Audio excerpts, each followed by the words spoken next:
პოლიტპატიმრების ოჯახის წევრებმა დღეს ჯანდაცვის სამინისტროსთან აქცია გამართეს და საჯარო მოხელეებს მოუწოდეს არ დახუჭონ თვალი უსამართლობაზე. აქციაზე სიტყვით გამოვიდნენ ოპოზიციონერი პოლიტიკოსებიც, მათ 2024 წლის ნოემბერ-დეკემბერში ხალხის წინააღმდეგ ქიმიური იარაღის შესაძლო გამოყენებაზე ილაპარაკეს. ქიმიური ნივთიერებით წამლავდნენ და საფრთხეში ჩააგდეს მათი ჯანმრთელობა და სიცოცხლე.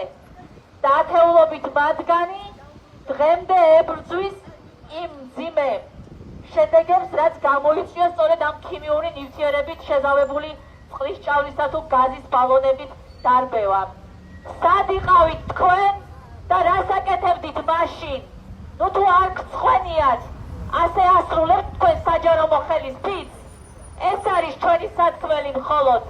გამობრძანდით და უპასუხეთ ამ ხალხს.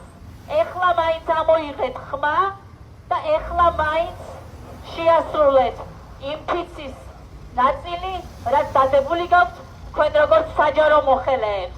ერთი წლის წინ, როდესაც ჩვენ თურმე ქიმიური ნივთიერებებით დაგვესხდნენ თავს და მოწამლეს საკუთარი მოსახლეობა, არ უკითხავს არც ამ ქიმიური ნაერთის შესახებ და არ დაინტერესებულა მას შემდგომ არც ერთი ადამიანის ბედი.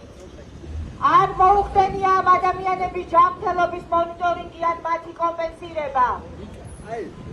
ეს არის არა მხოლოდ საზოგადოების წინაშე დანაშაული, არამედ საერთაშორისო კონვენციური დანაშაული.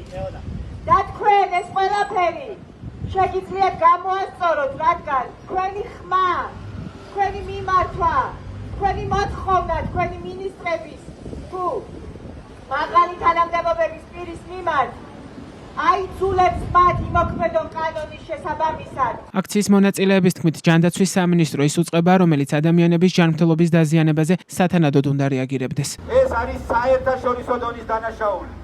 ეს არის ენით აუწერელი დანაშაული და ძალიან საფუძვლიანი ეჭვი მაქვს, რომ ამის დამტკიცება აუცილებლად მოხდება საერთაშორისო ორგანიზაციების მიერ. მე ზვია ცეცხლაძის მამა ვარ, რომელიც უკანონოდ დაიჭირეს, უკანონოდ დააპატიმრეს, ვერაფერი ვერ დაუმტკიცა პროკურატურამ. მუხლიც კი შეუცვალეს კვალიფიკაცია, მაგრამ აი ციხეში დატოვეს. ციხეში დატოვეს და ამ 1 წლის განმავლობაში, მთელი წლის განმავლობაში მკურნალობთ ვართ, 20 წლის არის ის 20 წლის ციხეში შესრულდა. მთელი წელია კანის დაავადებები ვერ მოურჩინეთ. მთელი წელია თვალების ტკივილი აქვს, სხვადასხვა დაავადებები გაუპროგრესირდა და ციხის პირობებში ვერანაირად ვერ მკურნალობთ მას, რომ საბოლოოდ ნორმალური შედეგი მივიღოთ. საფუძვლიანი ეჭვი მაქვს, რომ ეს გამოწვეული არის და პროგრესირებულია მხოლოდ იმ გაზისგან, რომელიც დაშვებული იქნა ზუსტად 1 წლის წინ. BBC-ს საგამოძიებო ფილმთან დაკავშირებით დღეს კომენტარი გააკეთა ქართული ოცნების ჯანდაცვის მინისტრმა. მიხეილ სარჯველაძის თქმით, ეს ყალბი აჟიოტაჟია, რადგან მას სჯერა, რომ აქციების დაშლისას შინაგან საქმეთა სამინისტრო კანონის შესაბამისად მოქმედებდა. კითხვაზე თუ ოცნებას ხალხის წინააღმდეგ კამიტი არ გამოუყენებია, მაშინ კონკრეტულად რა ნივთიერება იყო გაზავებული წყლის ჭავლში. სარჯველაძე პასუხობს, რომ კითხვის ადრესატი გეკა გელაძის უწყებაა. რაიმე მყარი საფუძველი, რაიმე რეალური ხელმოსაჭიდი ისეთი დასკვნის გაკეთებისთვის, რომ თითქოს ადამიანები ასეთი გაზით, პირველ მსოფლიო ომში გამოყენებული გაზით იქნა გამოყენებული და ასე შემდეგ, ეს არ არის მართებულიო, ეს ითქვა ექიმების მხრიდან. ასეთ პირობებში მე მჯერა, რა თქმა უნდა, არა ჩახუნაშვილების მოსაზრებებისა, რომელსაც არასწორად ეყრდნობა, რა თქმა უნდა, იმთავითაც ცნობილია BBC-ს ეს გავრცელებული ინფორმაცია, არამედ მჯერა, რა თქმა უნდა,